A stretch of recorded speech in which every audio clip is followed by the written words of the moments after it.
जियो news की खुसूसी budget transmission budget with जियो जारी है और हम माहिरीन से बात कर रहे हैं, उनके सामने सवालात रख रहे हैं और उनसे जवाबात और तजावीज़ जानने की कोशिश कर रहे हैं। मोहम्मद सोहेल साहब, इससे पहले भी हम बात कर रहे थे और कहते हैं कि मुल्की इस्तेहकाम के लिए सियासी डायलॉग बहुत ज़रूरी है, सियासी जमातों का बैठना बहुत ज़रूरी है, लेकिन अब वक्त की ज़रूरत मुल्की इस्तेहकाम के लिए मुआशरी डायलॉग होने का कितना ज़रूरत इस वक्त है?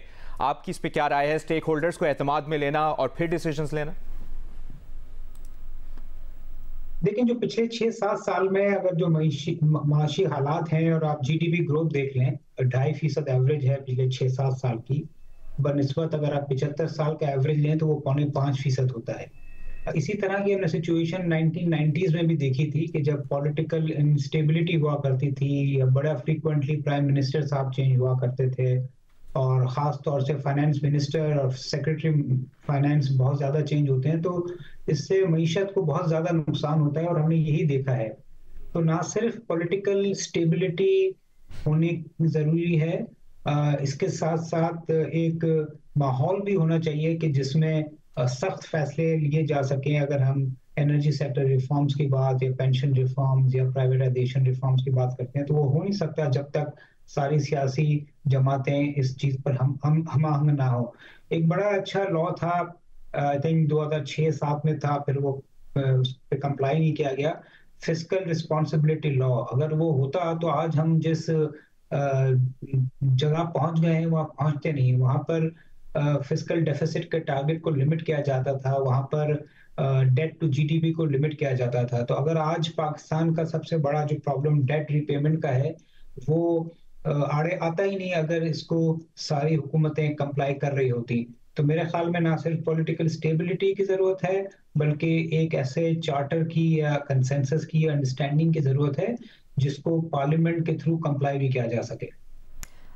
मिफ्ता इस्माइल साहब, वज़ीर ख़ज़ाना मोहम्मद औरंगज़ेब साहब ने गुज़िश्ता रोज़ ये बात तो वाज़े कर दी कि IMF प्लान के साथ ही चलना होगा, उसके बगैर गुजारा नहीं है।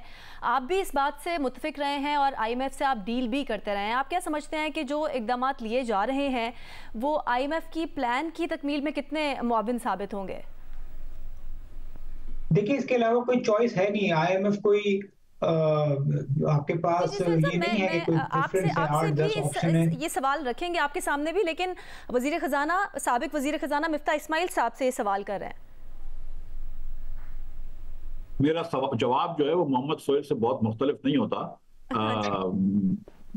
ये सच्ची बात ये है कि पूरा पाकिस्तान जानता है कि IMF के अलावा कोई ऑप्शन नहीं है। जब आपके पास वो पैसे ही नहीं है जिससे आपको कर्ज वापस करना है, तो आपको कोई और कर्ज देने के लिए तैयार नहीं है मां सिवाय IMF के। तो IMF को, जिसको कहते हैं lender of the last resort, ये ऐसी बात है कि किसी को हार्ट अटैक हो जाए और उसको वो बोले कि अस्पताल के अलावा कौन सा ऑप्शन है, कोई ऑप्शन नहीं है, तो दूसरा ऑप्शन मौत है। तो हमको IMF के पास जाना जरूरी है, ये वाली बात दुरुस्त है।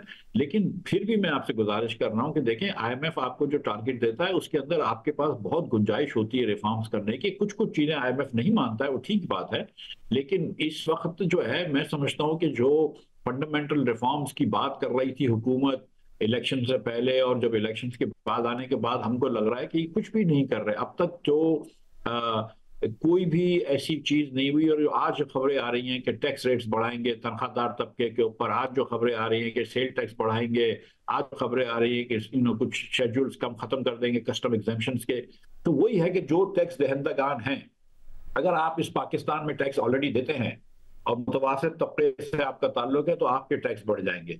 लेकिन जो पाकिस्तान के पावरफुल तरीन लोग हैं, बड़े बड़े सरमायादार हैं, जिनकी हजारों एकड़ अराजी है, उनको कोई फर्क नहीं पड़ेगा। अगर आप दवाई खरीद रहे हैं तो शायद आपको टैक्स, थोड़ी दवाई महंगी हो जाएगी। अगर आप बिजली के सारिफ हैं तो आपकी थोड़ी बिजली महंगी हो जाएगी। अगर आप गैस के सारिफ हैं तो और मजीद गैस महंगी हो जाएगी। लेकिन अगर आपकी बड़ी बड़ी प्रॉपर्टियां अरबों की, तो उसके ऊपर कोई टैक्स नहीं बढ़ेगा।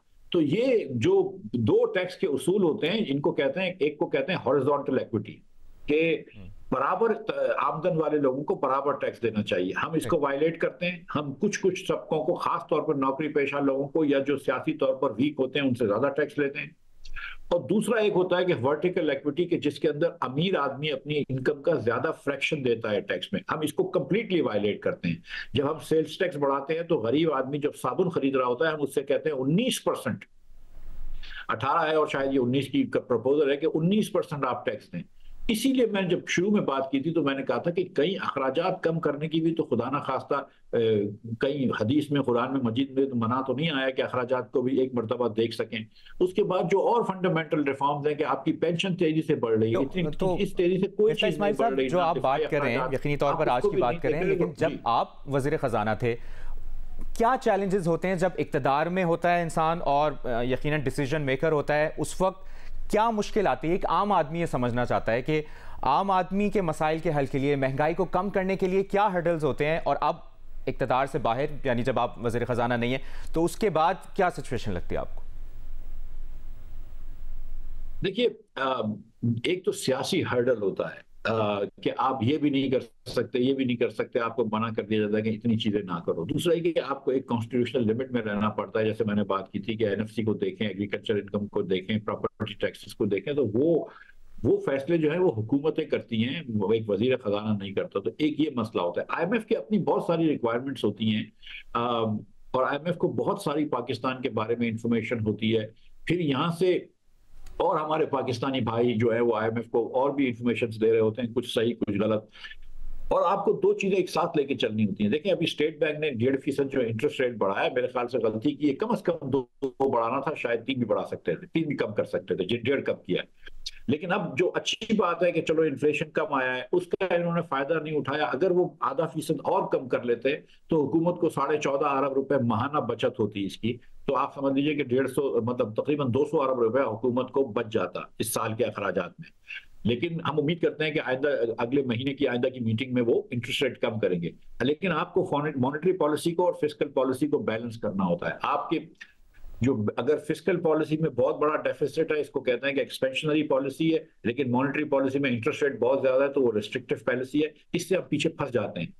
जो बड़ी तरीन मसला है पाकिस्तान का, मैं सच बताऊं, कोई भी फाइनेंस मिनिस्टर आ जाए, जो बड़ा तरीन मसला है, और जो मोहम्मद सोहेल ने इनकी बात की कि पीछे से इतनी डेट चल के आ रही है। अब 70,000 अरब रुपया ऑलरेडी हमने कर्ज ले लिया है।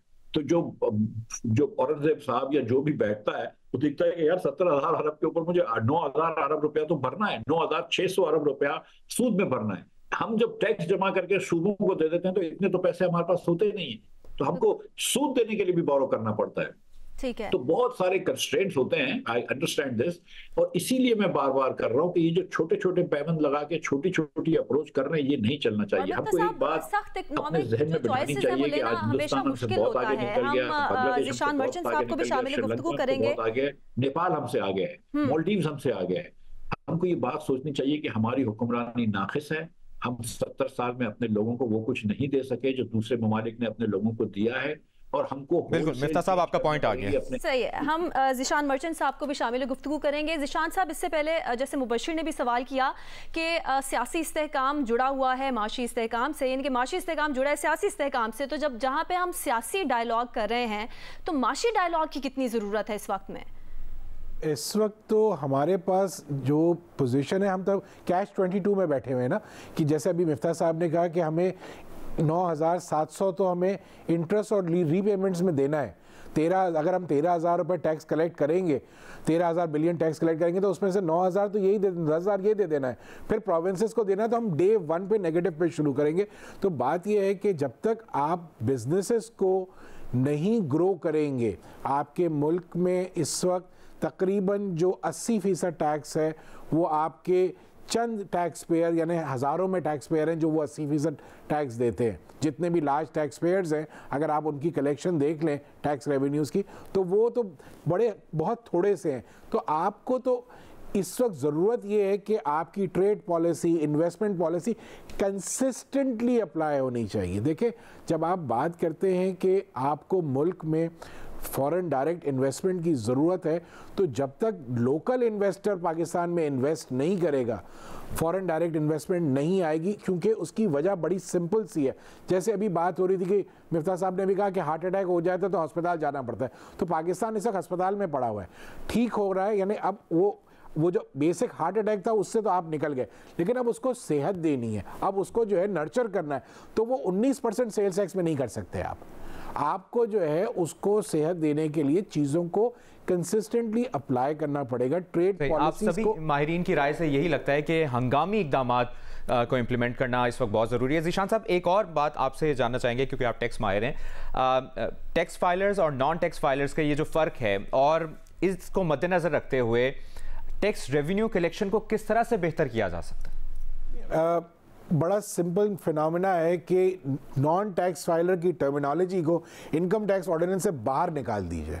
आपके पास नॉन फाइलर्स का डेटा मौजूद है, नॉन फाइलर से टैक्स कलेक्ट हो रहा है, उनके CNIC मौजूद है, इन्फोर्समेंट की ज़रूरत है। इन्फोर्समेंट में हम वीकनेस पे, सोहेल भाई ने जो बात की थी कि लो टैक्स बेस या लो टैक्स रेट पे नहीं चल सकता, तो उन्होंने अपनी बात को एक तरीके से खुद ही जाके कहीं आगे जाके कॉन्ट्रडिक्ट किया कि जहाँ कम टैक्स है उसे बढ़ा दीजिए। तो जब आप कम टैक्स वाले जैसे नॉन फाइलर्स जो कम टैक्स दे रहे, जब उनको आप टैक्स नेट में लेके आएंगे तो जब जैसे जैसे टैक्स बेस बढ़ेगा तो टैक्स रेट कम करने की आपके पास जो है वो पॉसिबिलिटी बढ़ती चली जाती है।